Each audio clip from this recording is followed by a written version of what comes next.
So let's start off with our base question. Oh wait, actually, I I didn't was even. gonna say, are you even recording? You didn't even start the show. I We've been saw recording. something. What are you, yeah. like a quarter deep? No. I didn't even introduce. Sorry. No, dude, I just had my first sip. I'm completely sober. Sorry, man. I just got stuck in this conversation. All right. Welcome to Dead Headspace. You can find us on iTunes, Spotify, Stitcher, and all other major platforms. I'm your host, Patrick R. McDonough, joined as always by my co-host Brennan LaFaro. Say hi, Brennan. Hey, everybody. And today we are talking with a guy of multiple talents, including being a podcaster and trying to get his own horror animation show off the ground. Happy Slashers, Ron Gaita. Gaita. Gaita. You were close. The good. God damn, and I Better watched than some people. I listened to your show too. That's bad. I say man. it every single show. You're good. Only 23 of them I've said. No, you're good. Ron, if it makes you feel any better, our first 3 episodes, he fucked up my last name. You're the co-host last name. Yep, the co-host last name, exactly.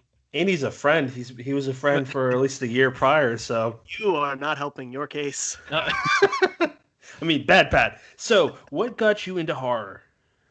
I was born on October 29th, so that's a pretty easy answer right there. That I just anything Halloween. I'm a basic white bitch when it comes to that kind of stuff with pumpkin spice everything and Halloween and fall and leaves and the weather. And then I guess the first horror movie I would have seen, man, I would have been young, but it was Slumber Party Massacre 3. I don't know why I remember that.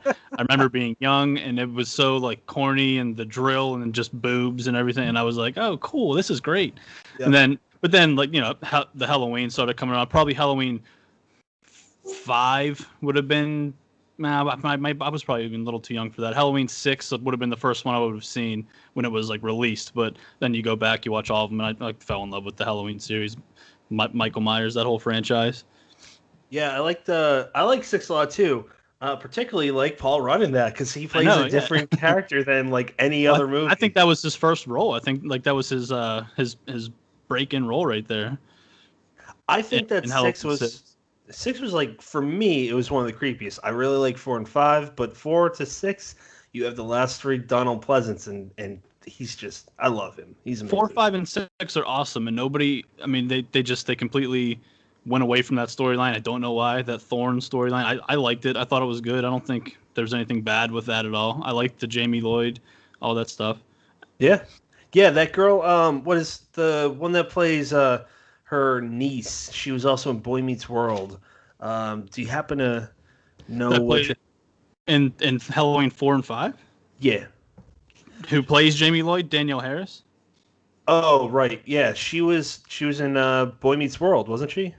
I don't know, but she might have. I know she's been in like a bunch of horror movies since then. And then there was a Disney show, or the Disney movie Wish Upon a Star she was in. I don't know.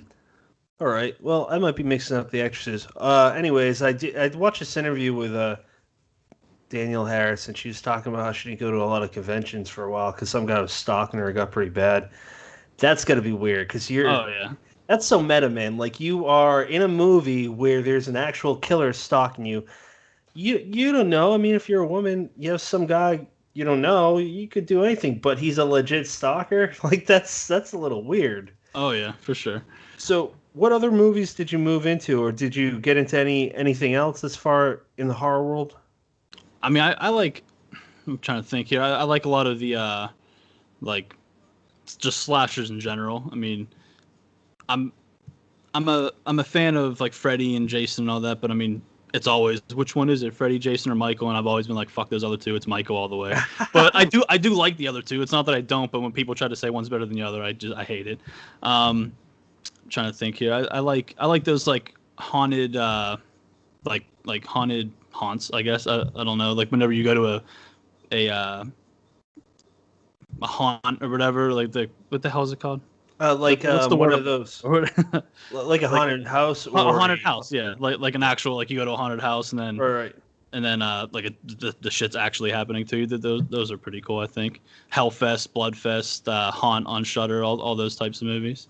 I went to this one. It was in a cornfield down in South Rhode Island, and that was so creepy. They bring you through this. It's everything. It's at night. It's dark. They bring you through a cornfield, field, and then, like an open field, and then at one point you're in this very closed, narrow barn. I love it, but at the same time, my wife is one of those people that she doesn't act scared, but she's like knocking shit over just to make sure jumps out at her. That's So funny. what do you got in Pittsburgh as far as stuff like that goes? Is there anything dedicated to George Romero? I'm sure there is. Nothing that I know about or have been to, anything like that. I mean, I know obviously Romero with Night of the Living Dead and Savini and all that stuff, and Jason Baker here now with him. He does a lot of that, the special effects stuff. But as far as like haunted house type things, I'm not sure about anything like that. Okay, yeah, George Romero. I fell in love with that guy at a pretty young age. I remember when I was a kid. Came out in the remake of Night of the Living Dead came out in 1990 with Tony Todd. I don't know how young I was. I mean, I was born in '89, so I didn't see it when it came out. But Right. I love that one. Brendan, do you want to jump in before we move on to the next thing? I was just thinking, it sounded like you were really, really hoping there was some sort of like George Romero amusement park Yeah, in Pittsburgh, like themed roller coasters, maybe Tilt-A-Whirl. That's nothing like that I know of, but I mean, there's probably some kind of museum or something I'm just not thinking of or that I haven't been to. I mean, I as can't far think as of any of the specifics, like, because, Pat grew up pretty close to where I live now in southern Massachusetts. And I can't think of any of the specific places that open up in that kind of late October, besides, Salem, the obvious one. But I feel like there's a lot of cornfields. Is that kind of, is that just like a Massachusetts, Rhode Island thing? Are there a lot of haunted cornfields in Pittsburgh? I mean, I've been to one like little like haunted hayride type thing. I haven't been to a bunch of those, but I would like to if there were. I like those.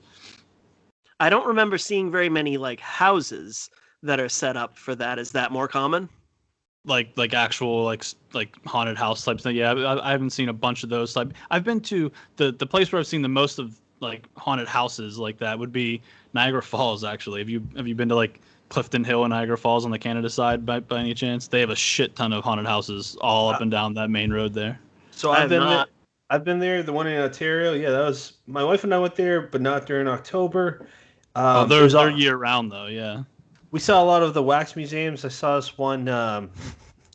Dedicated to is like serial killers, and I just remember we were looking at this one. I believe it was Jeffrey Dahmer, and it's super quiet. My wife and I are just reading the cards or whatever the hell they're called about what Dahmer did, and this kid who's like 10 was like, what does rape mean? And he's asking all these he's serious. He's asking, I assume his father, asking what all these questions, what all these words and phrases mean. And I'm just thinking, what the fuck would I do? Like, I am into horror, but like at the age of 10, here's some goosebumps, man. Yeah, right. They don't use that word. Something that I did discover. Oh, sorry. Go ahead, Brennan. Okay, I was going to say that's interesting, for anybody even remotely in the area, because that kind of Niagara Falls border on the Canada side, that's not somewhere I would personally think of as this is the destination, this is the place to go. Is there, as far as you know, any reason for that? Is it just... I have no idea why. I would assume just bunch of tourists that they go there. It's the road is called Clifton Hill, and I know there's at the top of Clifton Hill another connecting road. Not sure what that's called. There's a couple on that road too, but Clifton Hill, if you look it up, there's a bunch of, like you said, the wax museums, but also at least 400 or 500 houses that are year round on that road. That's wild. Pat, I cut you off. Go ahead.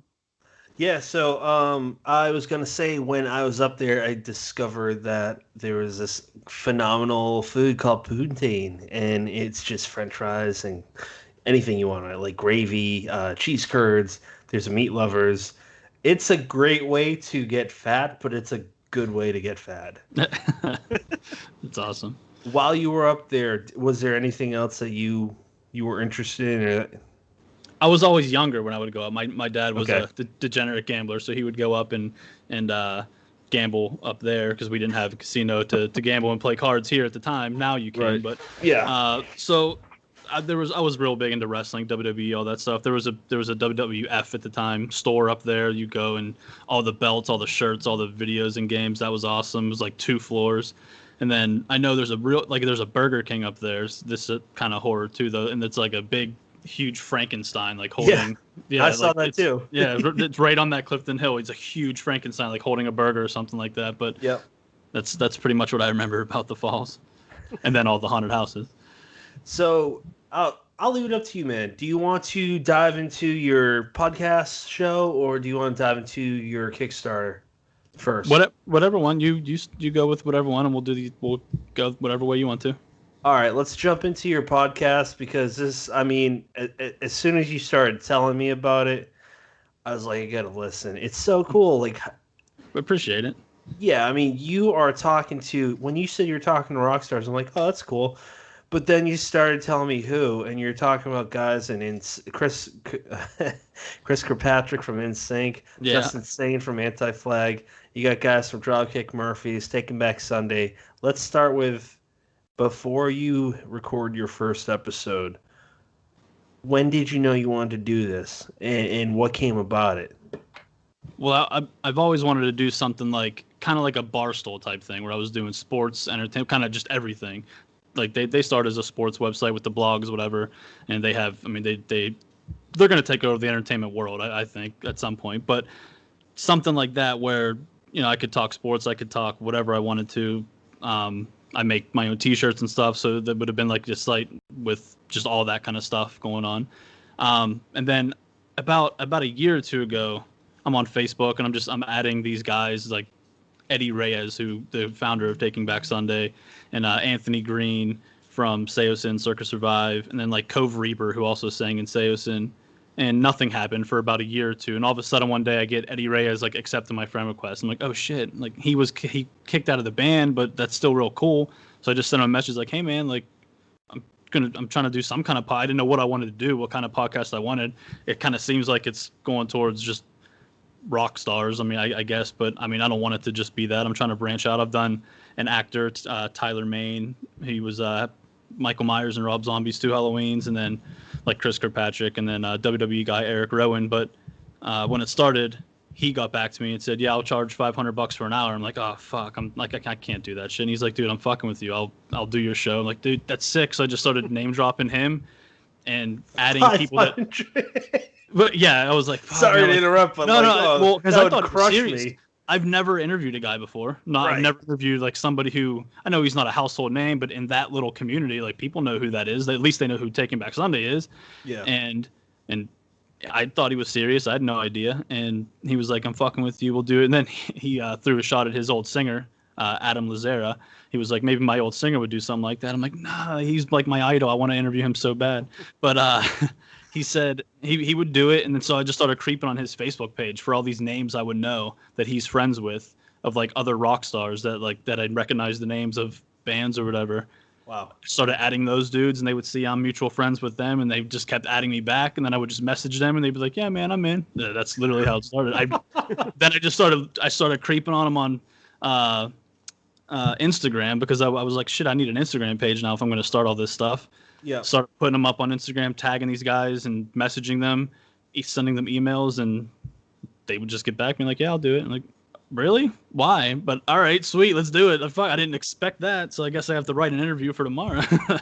And now I'm like, yeah, like I've done them over 30. I think 23 have been posted. I just posted one today with Justin Sane, singer of Anti-Flag. Some of them are easy to get, no-brainers. Once they see it's Pittsburgh, they see they've had a couple once we've had a couple names, I guess, but like Mike Hiranico from The Devil Wears Prada, he's from Pittsburgh.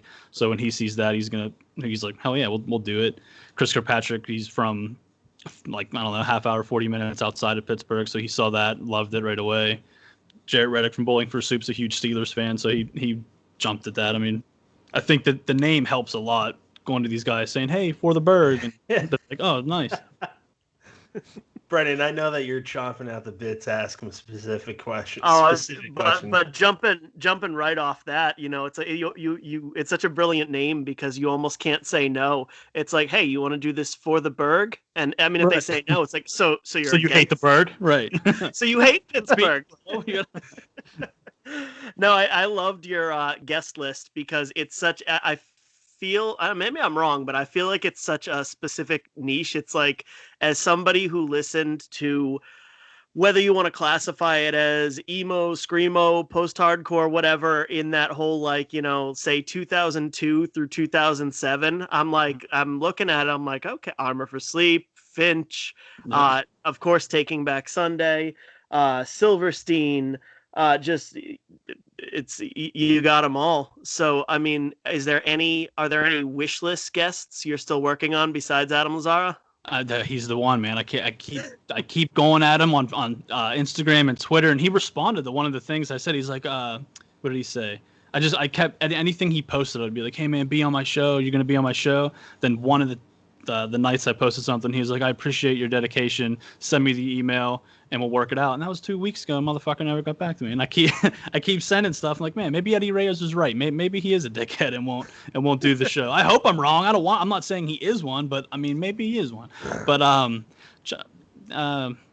wish guests other than him. I mean, I would, sticking with that genre, like I would love to have Dustin from Thrice, the lead singer of Thrice. I'd love to have the lead singer of The Used. I have their guitarist, Joey Bradford, was episode 4 for The Used, but I'd like to have Bert from The Used. Mm-hmm. I mean, My Chemical Romance, anybody from My Chemical Romance would be sick to have on there for, I mean, at least for ratings. People would see that and click the shit out of that one, but... Yeah, Dustin's into the whole podcast scene, so hey, that might be an attainable one. Pretty active on Twitter too. So I know. I would just send him something. Listen to that. He has that Carry the Fire or something like that. I think is what his podcast is called. There's no email or anything. I mean, a lot of these guys, if I send a message, they don't know who the hell I am. They don't look at it. But I luck out on some of them, and they do. I'm trying to actually break out of the just rock, just that little emo niche that you were talking about. I love it because it's great because I can relate to all that, and that's what I listen to, so I have a lot to talk about. But trying to break out into more either WWE guys or just actors, directors, and any kind of entertainment. Actually, I mean, I'm not trying to be known as just the rock podcast, but that's just kind of how it ended up for the past 25 episodes. You should get Matt Light.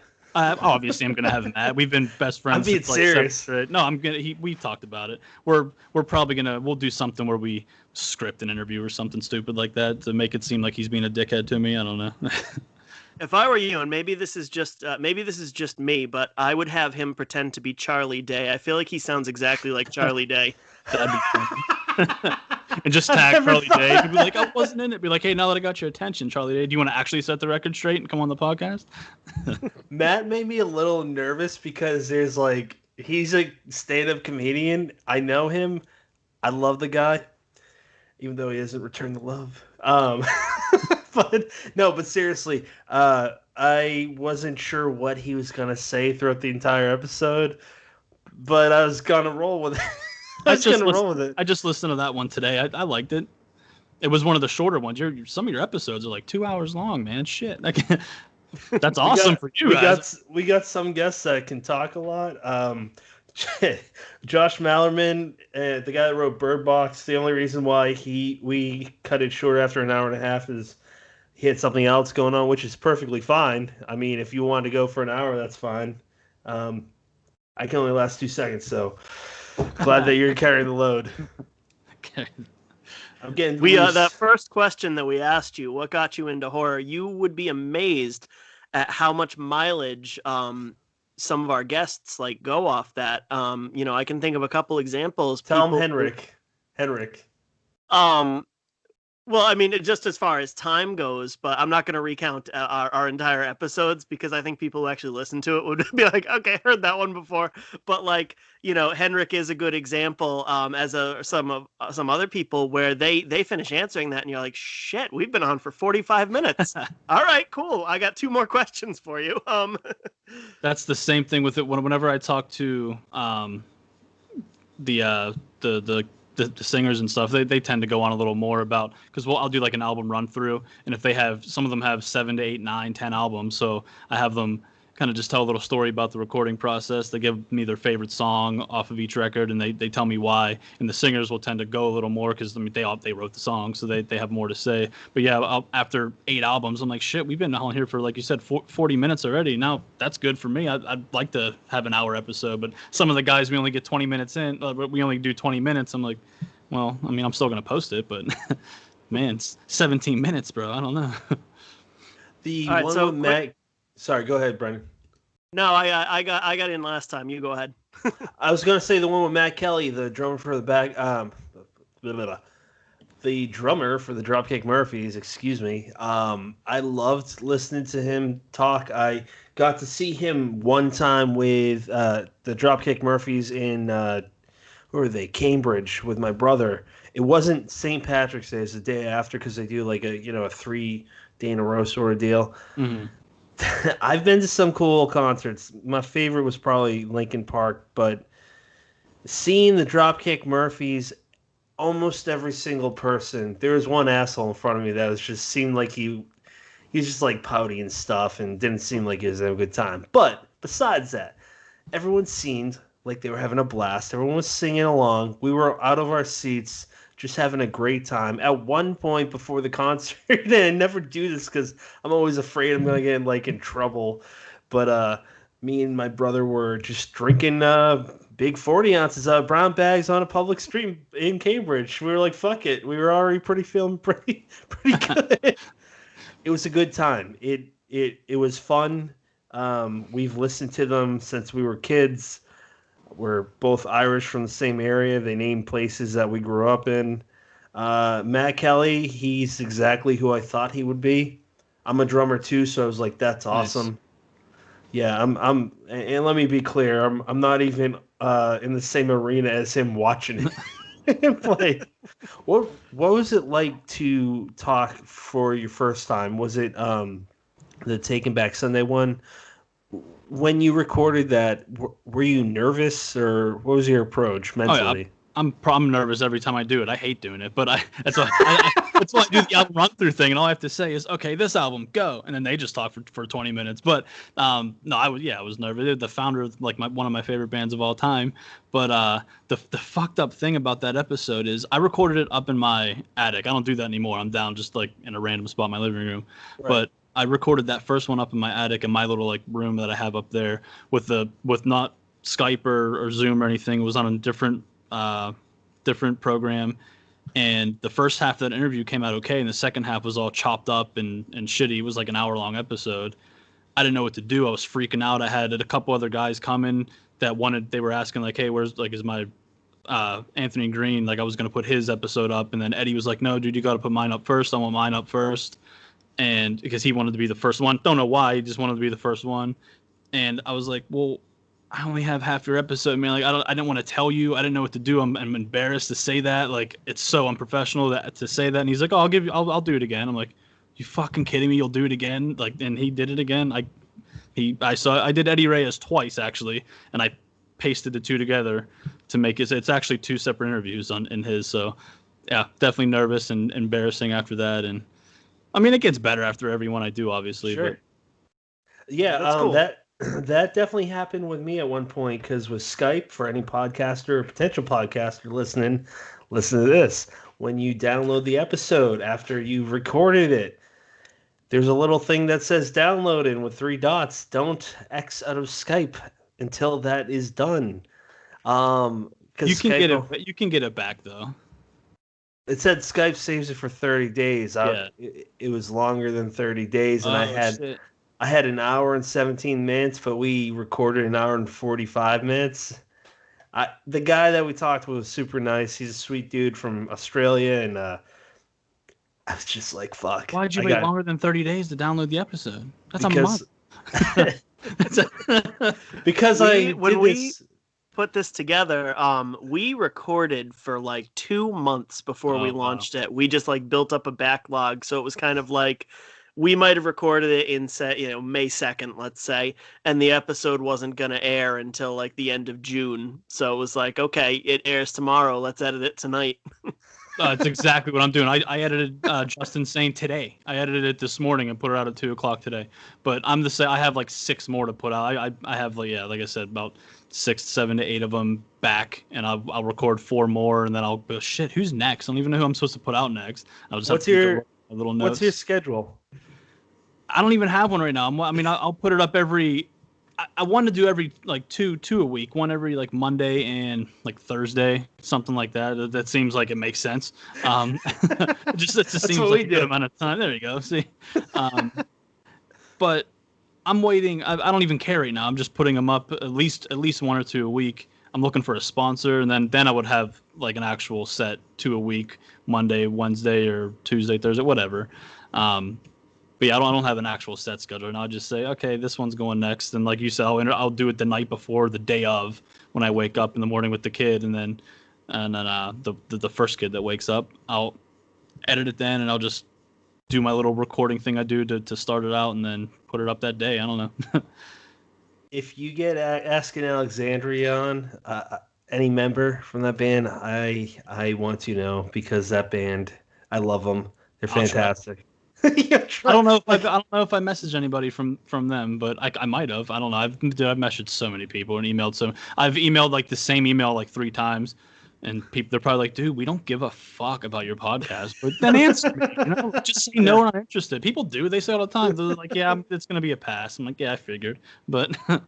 It's fun to develop that mentality, though. The I'm gonna ask, and literally the worst thing you can do is say no. So I'm right back to where I am now. I didn't interview you before. I'm not gonna do it now. I guess I don't know.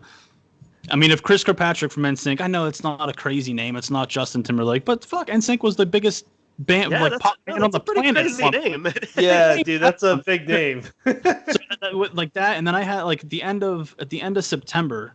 Nothing's scheduled, so I'll say it because I don't really care. But Kurt Angle's people got back to me from WWE and said that reach out to them again at the end of September, and we'll schedule something for early October. Again, I think the Pittsburgh thing helps there because he's from Pittsburgh, so that helps. But still, I don't care if I can get Kurt Angle and Chris Kirkpatrick on the same show. That's big.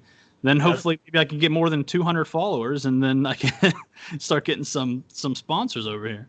That'd be pretty cool, man. I'll tell you my dream. If I had one dream guest, it would be Kevin Smith. I fucking love him. He's not going to get back to me, but that'd be cool for you. I'm not holding my breath. I'm in Jersey, but I'm like, it doesn't fucking matter. Like, everyone loves him. That's what I was thinking, Pat. You said the Go ahead, yeah, Ron. Well, I was gonna say, just when you email him and then put in the line there, the subject line, like local New Jersey podcast. Who knows? So he might open it, or his manager might be like, all right, let's see what it is, and then they might have to do it because they were like, fuck New Jersey, I gotta do I gotta do it. That's all, dude. I'm fucking out with the Pittsburgh thing. I'm telling you, Matt was like, you gotta change your name, and I think he's right to reach a bigger audience. Definitely need to change the name because someone that lives in Cleveland's not gonna click For the Burgh. They don't give a fuck. Right. But for the people that I'm getting, by putting that name in there, that they're like, oh, okay, that's cool. I like Pittsburgh. We can do that. Or I'm from Pittsburgh. We could do that. I don't think I would have gotten like half the people I got without putting the name in there. The guy that played, have you seen Clerks? Yeah. The guy, excuse me. The guy that played Dante, Brian O'Halloran, yep. He was at a toy store. There's one toy store in my hometown. He was in a commercial there. Because I guess he knows, like, the owners. Which, by the way, the owners, I don't know what's happening because of COVID-19, but the owners got a deal of this toy store to have an HBO special for, like, a TV show on their fucking toy store. Hey, maybe we should get them on, Brad. Yeah, shit, that's awesome. No, that's not why I brought that up. So he's connected to Kevin Smith, but I don't fucking know these people, man. That would be the... I've gotten a few from their managers to see who represents these guys, and I mean, they're either going to just not look at it, or a lot of them have gone back to me and said, nah, it's a pass, we're going to pass on this, but you never know. For someone like Kevin Smith from the area, maybe they'll look at it and think that that's something they should do. So I got a track record with this shit of reaching out to agents, and by agents I mean one, and it didn't. I got no response. But back in the MySpace days, I thought back then I wanted to be a filmmaker. I wrote scripts, basically horror comedy usually. Hmm. Um, I wrote this one called Fight of the Dead, and it was just basically Bill and Ted meets Night of the Living Dead, and it never happened. It never happened. But I reached out to bands. I got free CDs, and the whole point was like I was trying to like see what bands I could get that weren't huge. I reached out to this one band from California I liked, named Hollywood Undead. They replied. They're like, "Hey, reach out to our agent, see what we can do." I reached out to the agent, got no response because I was a fucking kid in middle school that Yeah, but how old would they have been at the time? They would have been pretty young too. They're not that much older than us. no, they are not. I don't Yeah. know, but I I'm just talking to their not their agent or their manager, but the person that handles their press that goes through their manager and agent to get Johnny Three Tears. It's been 2 months now to try to get Johnny Three Tears, and I interviewed Matt Good from First to Last, and he also works with them. And I'm like, hey man, can you hook it up? And that they don't like that. I've asked every guy like, hey, is there anybody you know that you can get me? They're like, dude, stop talking to me. The interview's over. We don't give a almost every one of them except for Joey Bradford from the News. He was real cool. He got me other people, but. But yeah, Hollywood Undead would be sick though. it would be. I like them. I like what they got going on. I also like that guy that left the band. I can't remember his name. Dude, Yes, the Deuce. I got his first album when he went solo. I like him. I don't know how he sings like that. I feel like that would rip apart your vocal cords. yeah, I don't know. I liked his first album was okay. I liked his Hollywood Undead better than what it is now. But the first couple after he left, it was actually really good. Yeah. So besides that one artist that you said like is your dream artist to go after, what bands can you talk about that you know you're gonna be releasing soon, or that you are scheduled to talk to soon that you're comfortable letting us know about? So I already recorded the guitarist for Three Doors Down, which I think is still another pretty big name. Not really in that emo genre, but Three Doors Down's coming out soon.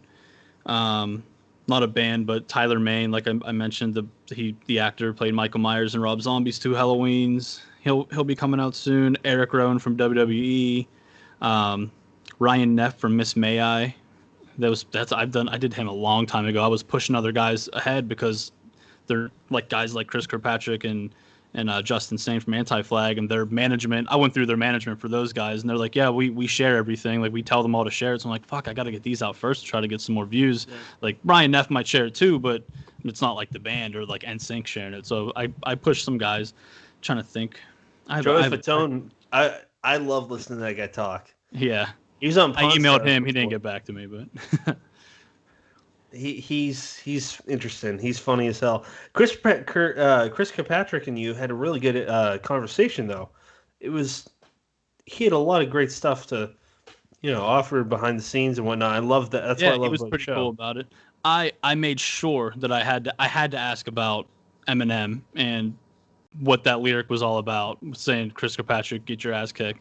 And I mean, I didn't know how he was going to react to it, but I do a thing called the Daily Jag-Off, and I ask them like jag-off in Pittsburgh. It's a term for like dickhead or asshole, whatever. And I ask every guy on the show, being in these famous bands, anybody they would have met coming up or whatever that they were excited to meet that turned out to be a jag-off.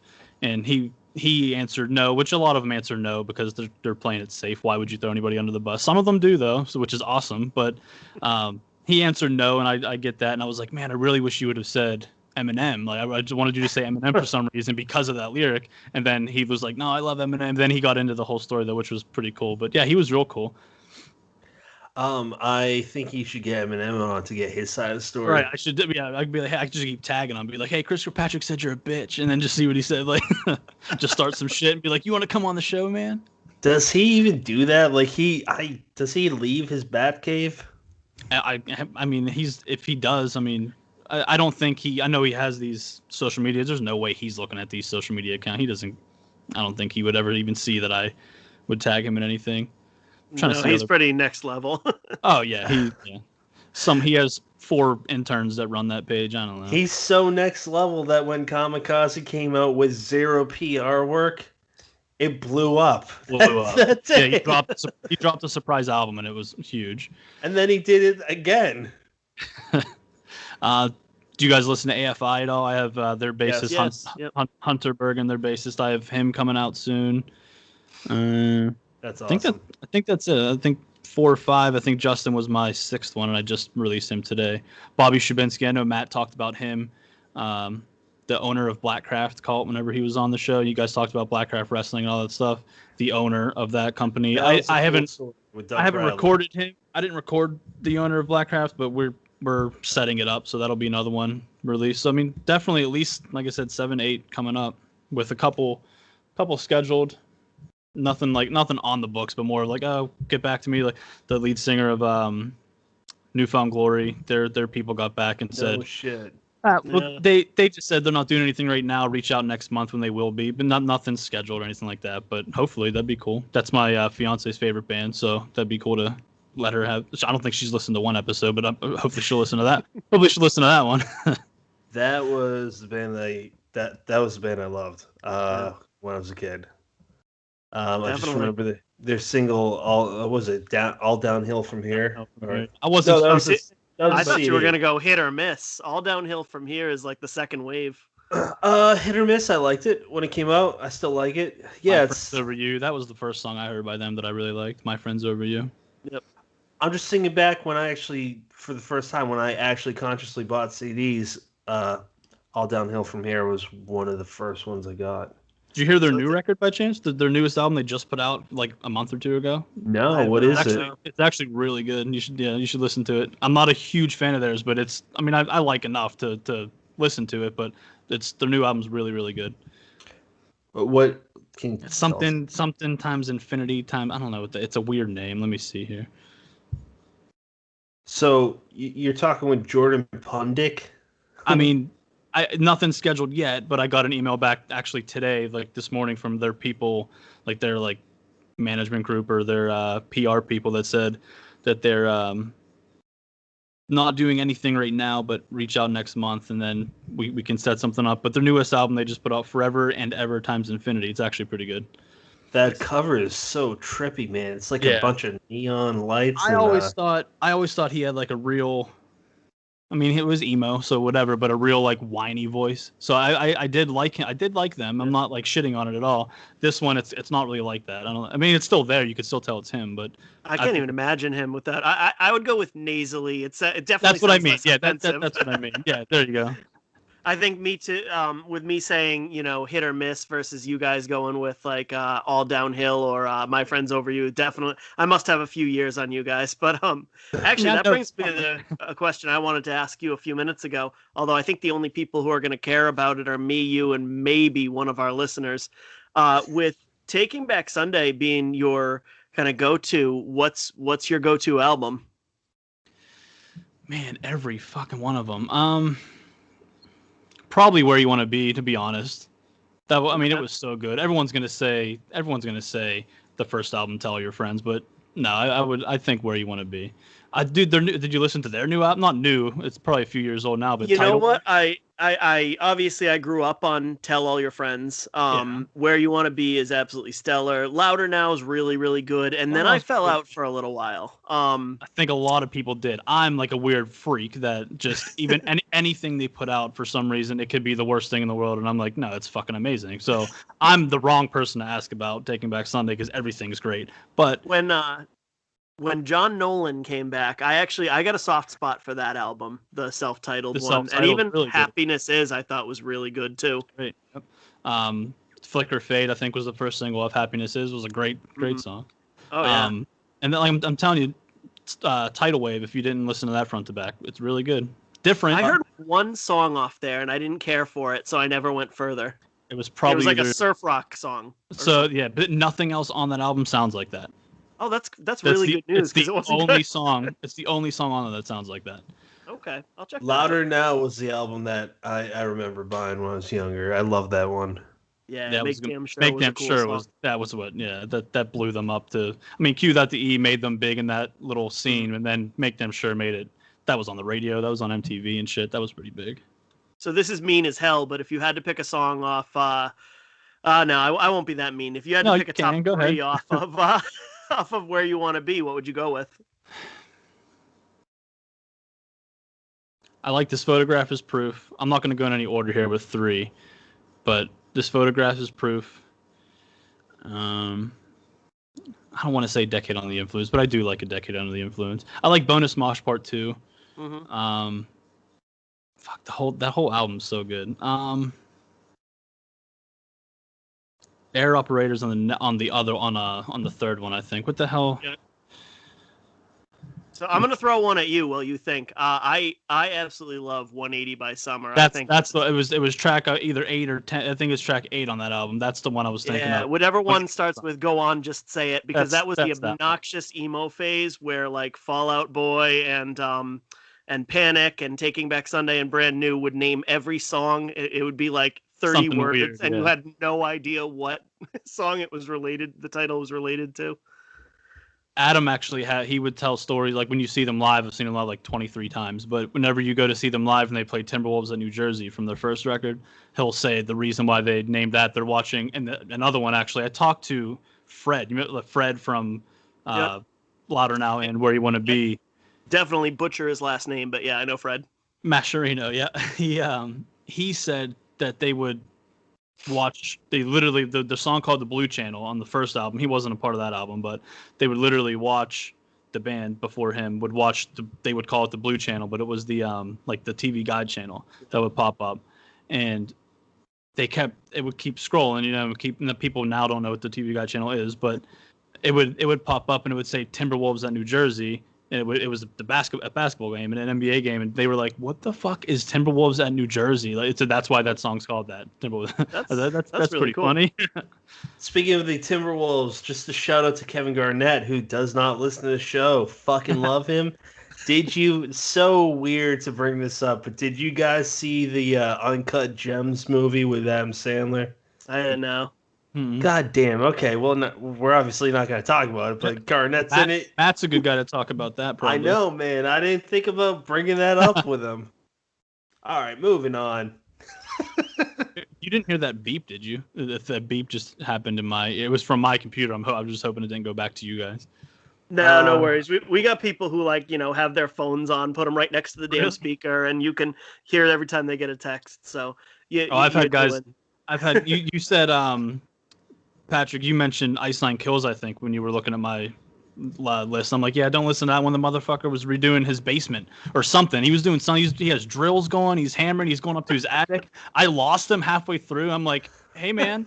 He came back down like 3 minutes later, and he's like, sorry, I went up in the attic. I'm like, why the fuck would you go to the attic? We're talking right now. Like, it's not good. Like, I will say for ours, like most of, I'd say like 80% of the people we talk to are people who write books for like small indie presses, and they're very, very humble, and they stay on after, no pressure, by the way, to say, thanks for your time, guys, and whatever. But so like they like take time out of their schedule for that, but I can absolutely see pretty much anybody else you might want to talk to on a podcast, like, squeezing you in, unless you're this big, like Joe Rogan-y deal, and redoing their fucking basement when they're supposed to be listening to questions. I mean, that one blew my mind. There were some that just, I mean, maybe just seemed like they weren't ready, but whatever. I'm not worried about that. I'm not this, like you said, a Joe Rogan type thing. But yeah, that one, I'm like, man, like, do you want me to call back? Like, I don't understand. Like, we could do this tomorrow. Do you want to fucking call a contractor? I don't know what you're doing right now, man. Like, we don't have to do this. Worry about that when you have sponsors. Well, yeah, I don't care. Whatever. It's hard to edit that shit. That's all. Because I don't do this live because I'm brutal at it. But so I have to edit it. I edit the fuck out of every episode to make me sound halfway decent. But that one, like, man, I gotta cut out like 4 minutes of. I don't know how I'm gonna cut it and like where am I gonna pick it back up from, like to make it sound like it was a conversation. That was tough. What do you for the very, very few people that would give a shit about this, but what do you use for software? Editing software. GarageBand, honestly. I edited on GarageBand. I tried that, but the interface was like, "Whoa, you're complicated for my Yeah. brain." So No, I use Audacity. nice. I downloaded. I think it's just for Windows, right? Audacity, but I think they have like a version you can download for a Mac, and I didn't. Again, it was just something I wasn't familiar with, so I didn't like it. But I'm used to Macs. I don't know. It's I like it. For me, obviously it's dependent on whoever is using it. For me though, I felt it was easier interface to use. It had more options. And then as far as your mic goes, what kind of mic is that? Blue Yeti. I like the Yeti. Yeah. So I was stuck between the Yeti and the Samsung G-Track Pro. They both. When I talk to people that are looking for hardware, those are the two. I'm like for USB ones that connect Oh USB yeah. was. That's I what need I'm to get going one of with. those things. You guys have one of those things in front. Pop Well, filters. yeah, I need to get one of those. Yeah, they're good for catching up pops. Yep. Yeah. Yeah, and we talked to a guy last week who was a professional composer slash recording musician, and he's like, "Oh, those are basically just glorified pantyhose over your microphone. There's way better stuff."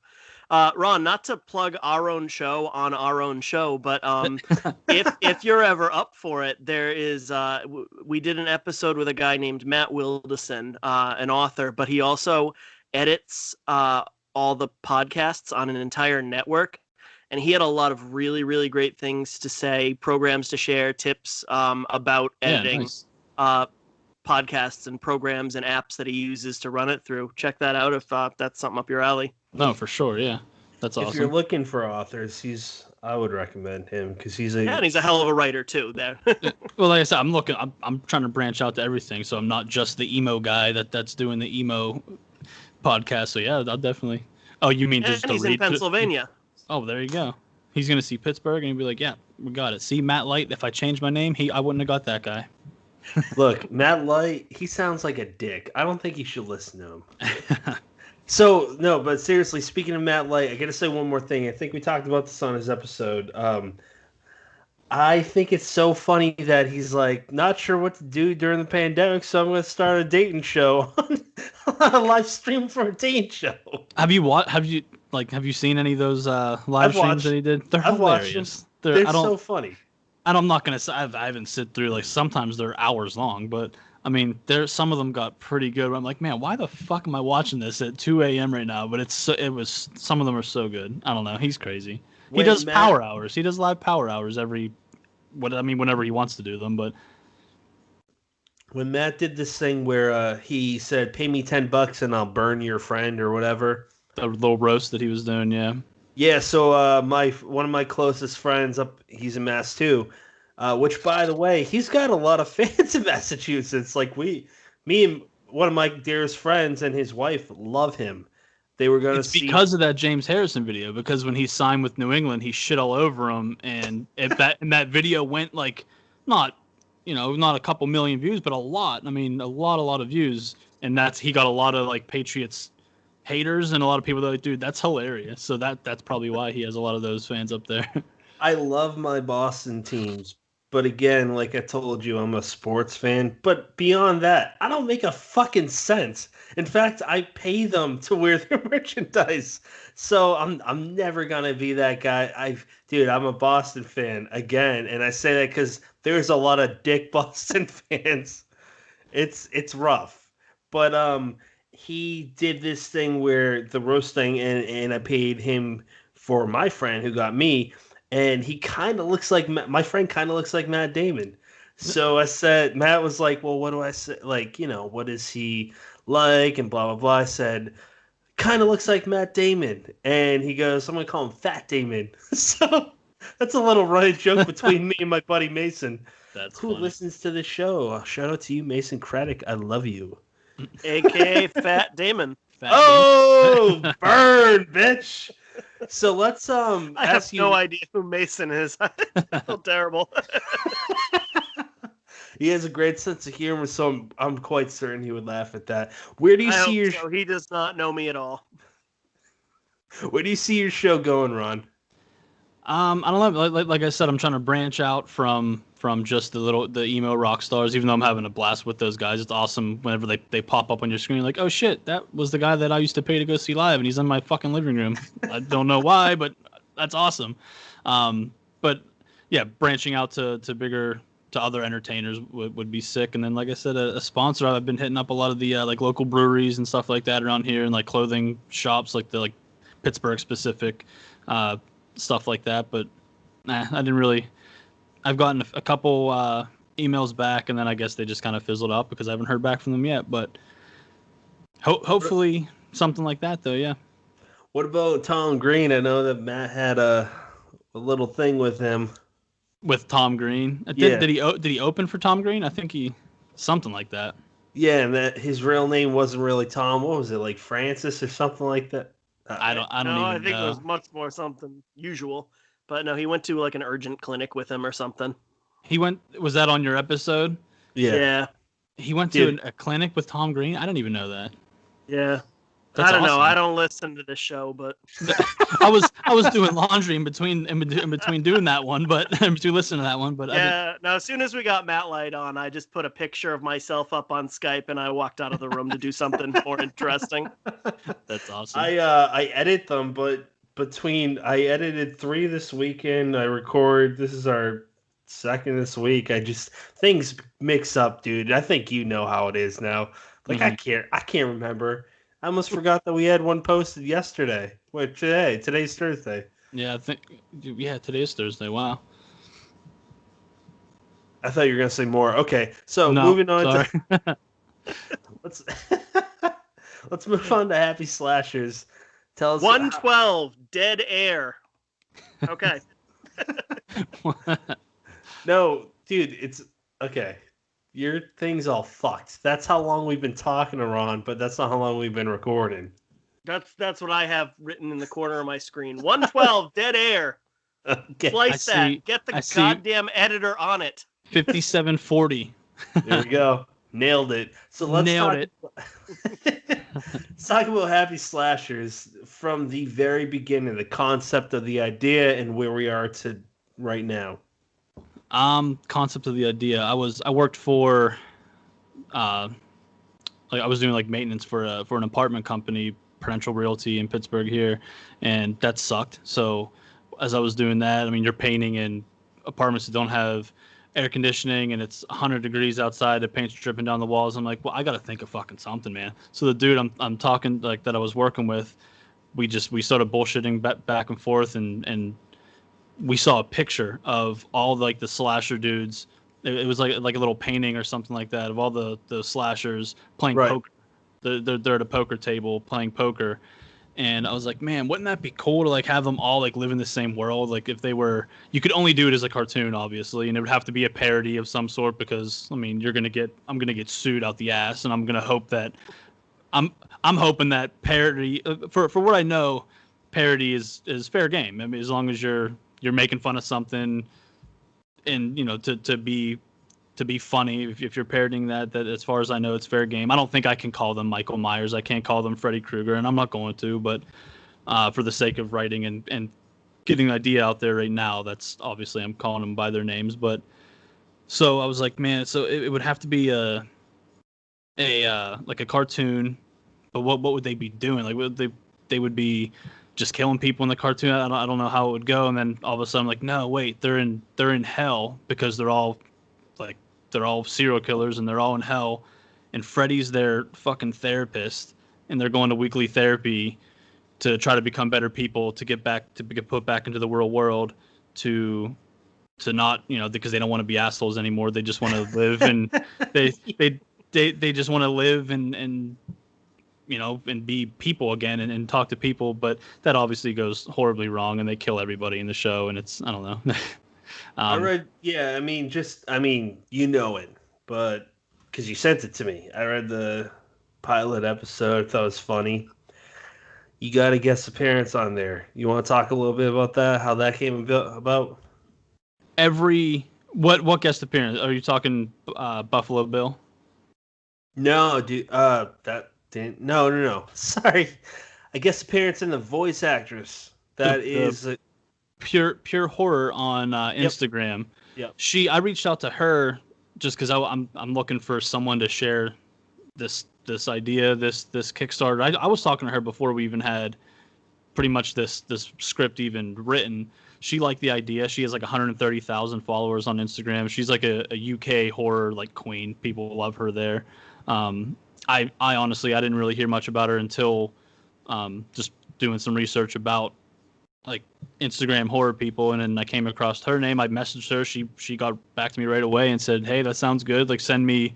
I've never done it before, but send me a script and I'll check it out and see what's up." And then I sent it to her. She said she's interested. I mean, like I said, nothing's signed on a dotted line there at all, but she seems interested, and she said she'll give it a go. I would be curious if she does do it. I mean, I don't know what her voice sounds like. But She's very British. She very English. But she has a thick accent. But I wrote that character with that in mind, knowing that.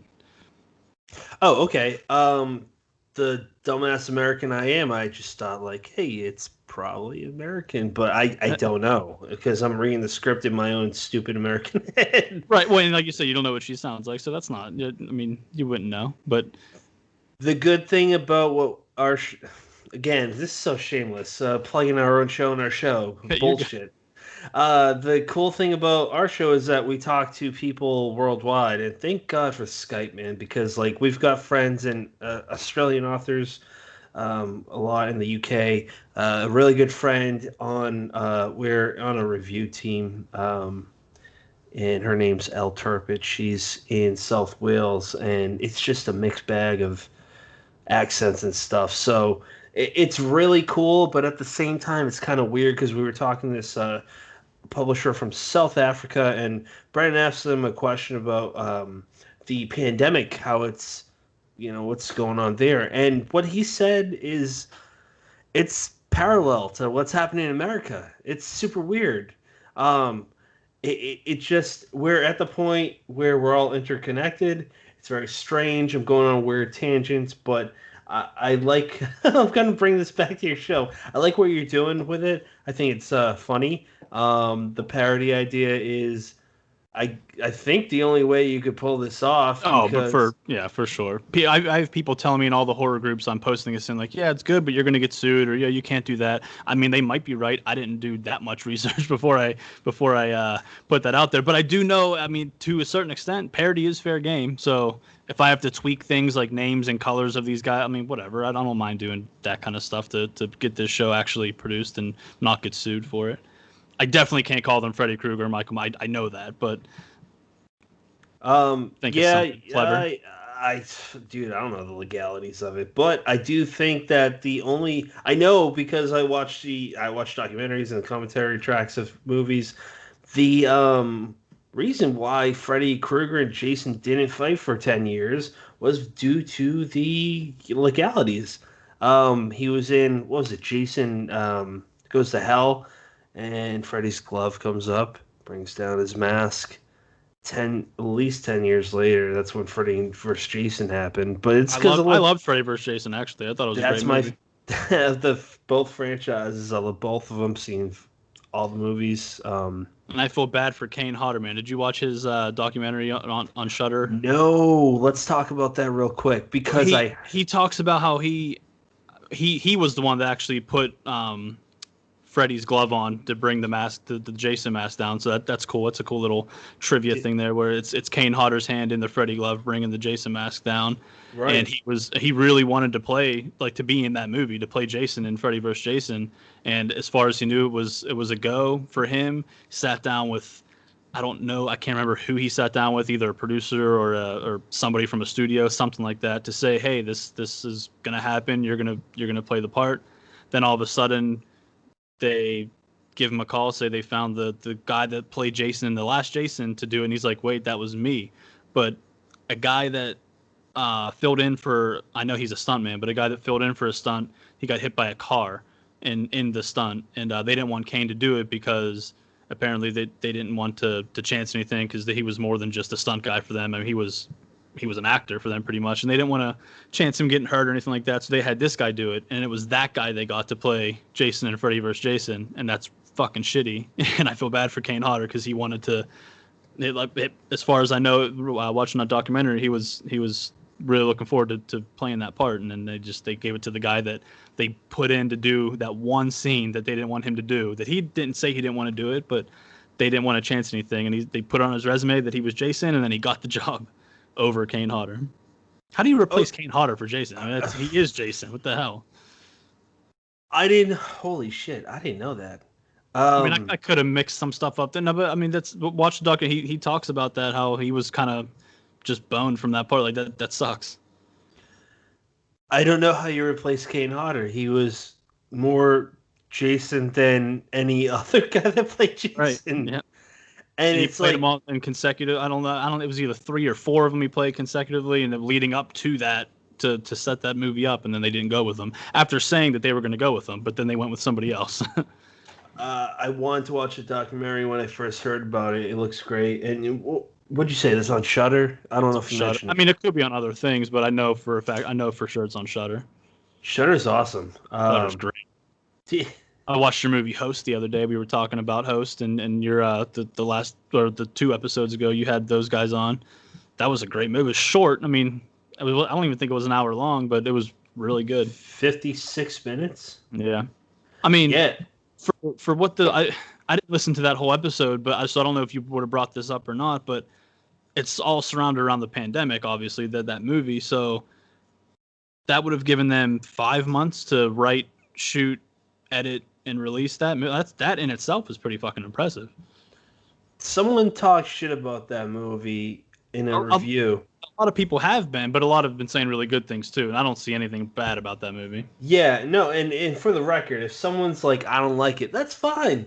But someone made like a bunch of reviews in a row, and here's the thing, especially after I talked to Haley, Emma, and Jed, who are all fucking nice as you can ever expect someone to be, they just have a special place in my heart, and it was just a special episode.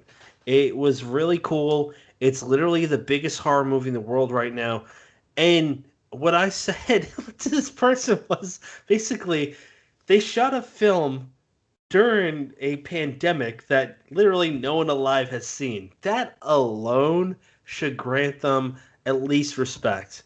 Yeah. At the very minimum, because this one person was attacking them. Again, it's on the internet. It's some random asshole. Well, yeah, someone's going to have something to say regardless. But like you said, to write, shoot, edit, and distribute a film in maybe 5 months, and it was, I mean, it was pretty quality. It was a pretty good movie. I mean, that alone is respectable in my mind. On top of that, they are the biggest movie on Rotten Tomatoes, which how you got 100% Rotten Tomatoes. That's I thought was unheard of. You are getting a release in the biggest, one of the biggest theaters in the UK, which is the Charles Cinema Theatre. I hope I didn't mess that up. When they open up again, they're the biggest on Letterboxd, which is a great. It's this website dedicated to basically films of all genres. It's the #1 film of any genre. I mean, to be fair, there haven't been many released because of the but I'm not trying to take anything away from that. No. Totally cool. It was really good though. That is awesome. Besides slashers, is there anything else that you're particularly drawn to in the horror genre or dark fiction? Even maybe like I'm thinking Alien for me, Alien 1 and 2. No, I don't watch. I don't get into all the. I mean, I'm not saying that I don't like it, but I don't really follow like the more like sci-fi type movies like what Predator, Alien, all that.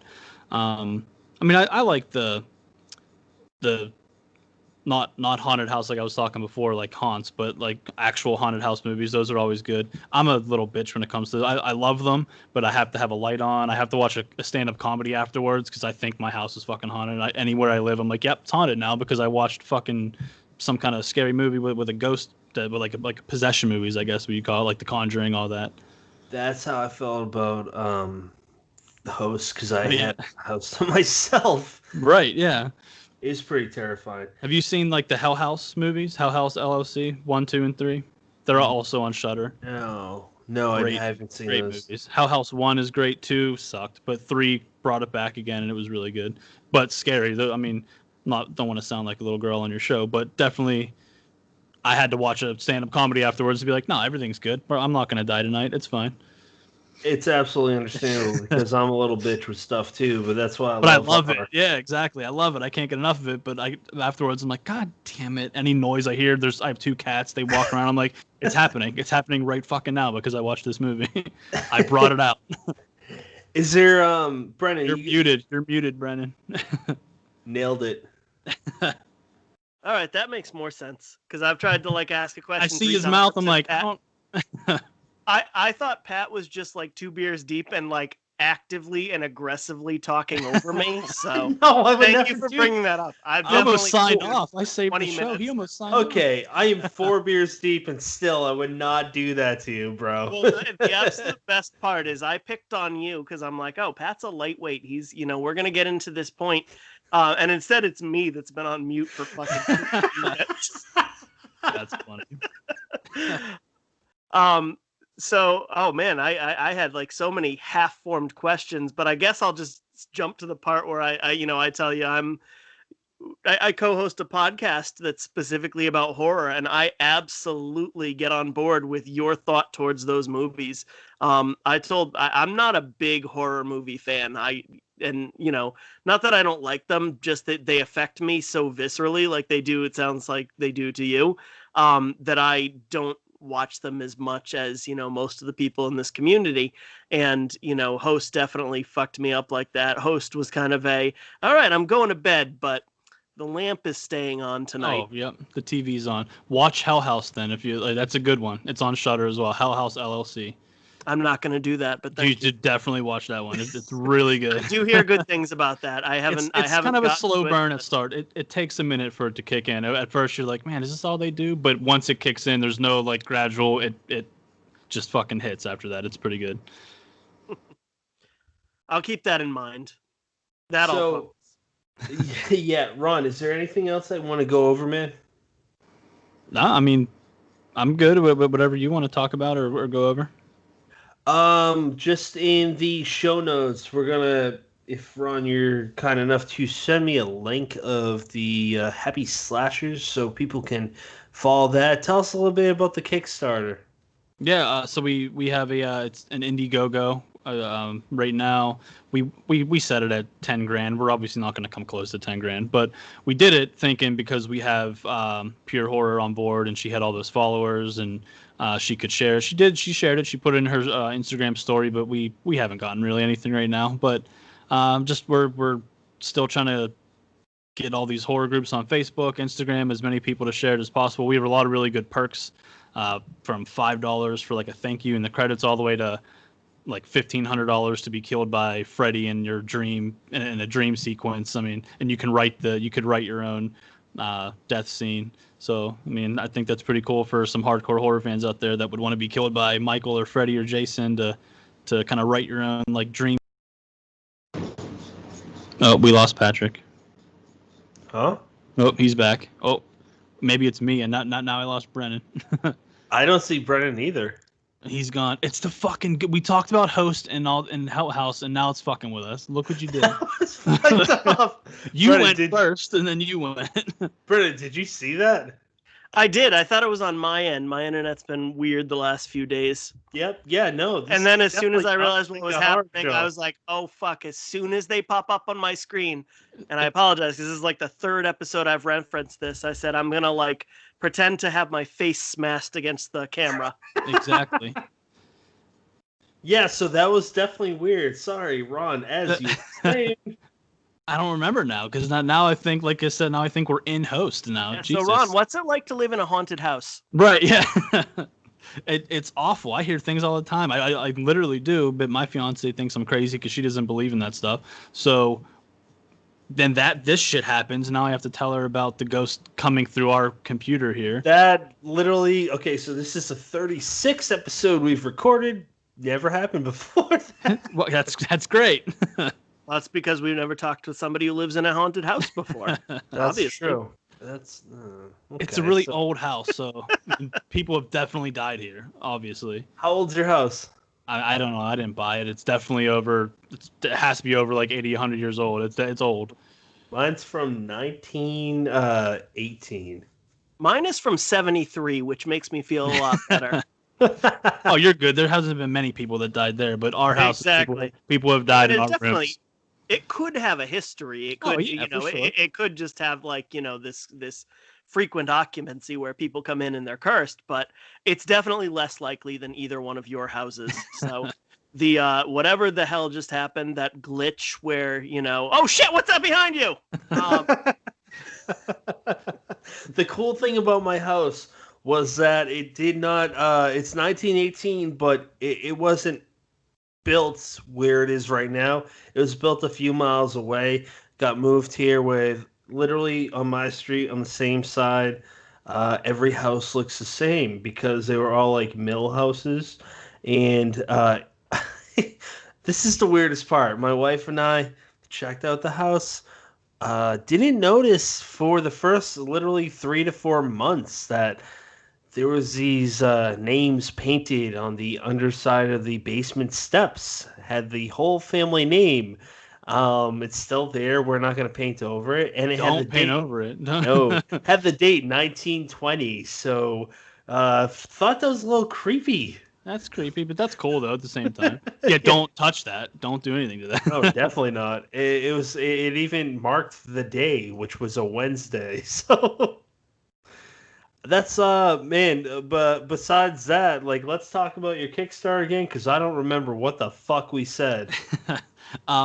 Indiegogo looking for like I said, anywhere from $5,000 to $10,000, but I know we're not going to come close to that $10,000 number.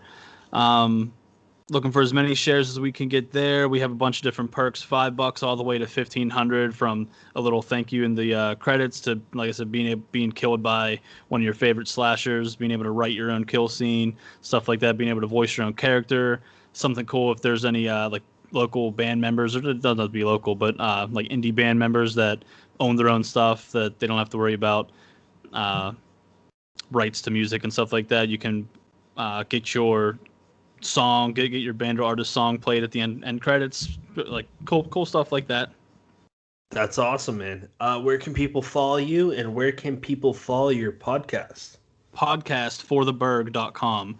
For the Burgh, BURGH, like Pittsburgh.com. Spotify again, For the Burgh, and all that. iHeartRadio, Apple Podcast, Instagram, same name.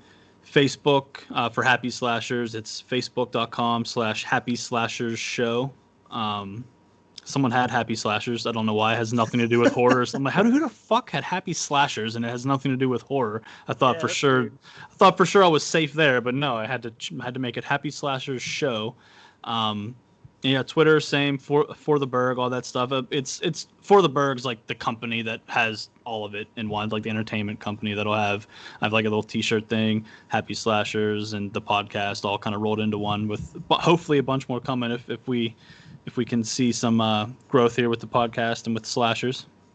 That'd be awesome, man. Someone had the name Dead Headspace on their Twitter from 2013, and that's the last time they made a tweet. So 2020.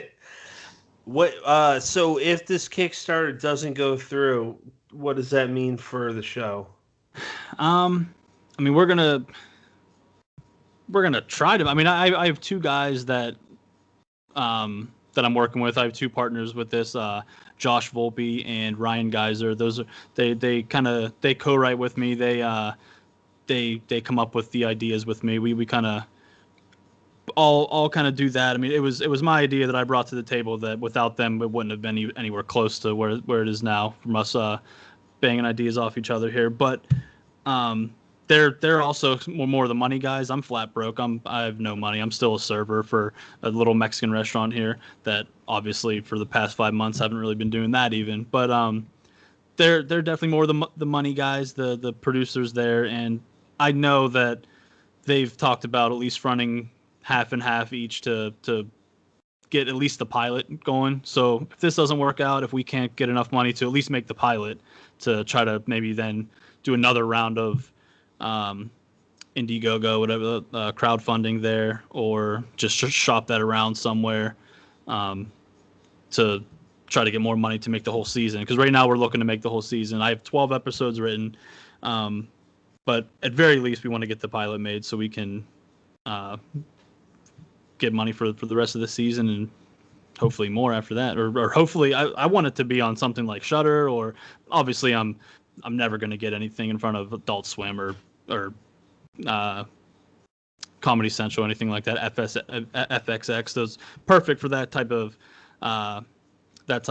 network, but they're not gonna anything unsolicited. They're not gonna even take a look at. But I don't know what it takes to get something on Shudder. Maybe your boy Jed Shepard would know something about who to get in touch with there. But oh He yeah, said they were absolutely great to work with. So, really, hey, you know what? they don't have a circle. contact. They don't have a contact on their page. Nothing. They've.